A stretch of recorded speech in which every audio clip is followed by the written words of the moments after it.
जीवन ना कल में है ना आज में है, जीवन इस पल में है, इस पल का अनुभव ही जीवन है। हम दुनिया से कभी शांति नहीं पा सकते हैं जब तक हम खुद अंदर से शांत ना हो। मनुष्यों को मोहमाया में पड़कर अपने कर्तव्य को नहीं भूलना चाहिए। मनुष्य की इच्छाएं अनंत है। यदि इच्छाएं पूरी नहीं होती तो क्रोध बढ़ता है, और इच्छा पूरी होती है तो लोभ बढ़ता है। इसलिए जीवन की हर स्थिति में धैर्य बनाए रखे तथा इच्छाएं सीमित रखे। अगर तुम मनुष्य अपना कल्याण चाहते हो तो सभी उपदेशों, सभी धर्मों को छोड़कर मेरी शरण में आ जाओ। मैं कृष्ण तुम्हें मुक्ति प्रदान करूंगा।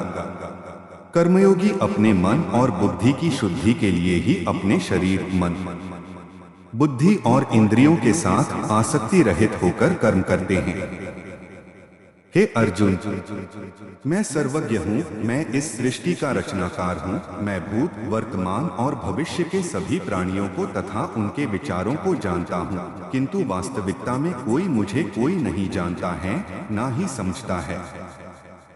लोग कहते हैं अपनों के आगे झुक जाना चाहिए, किंतु सच बात तो यह है, जो अपने होते हैं वह कभी झुकने नहीं देते। परिवर्तन ही इस संसार का नियम है। यह प्रकृति है जो सभी गतियों का कारण बनती है। अहंकार से मोहित मूर्ख उस धारणा को धारण करता है जो कहती है मैंने किया। गर्मी और ठंड, सुख और दर्द की भावना इंद्रियों के अपनी वस्तुओं के संपर्क के कारण होती है।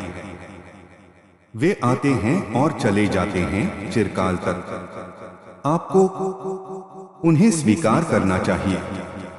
पूर्ण लगन के साथ अपना कार्य करो, लेकिन उसके फल की इच्छा मत करो, क्योंकि जब आप फल की इच्छा करते हैं तब कहीं न कभी आप अपने कार्य में पूर्ण रूप से समर्पित नहीं हो पाते।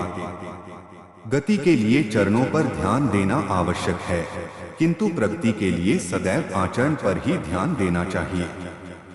प्रकृति द्वारा निर्धारित कर्तव्य का पालन करते हुए व्यक्ति ने कोई पाप नहीं किया।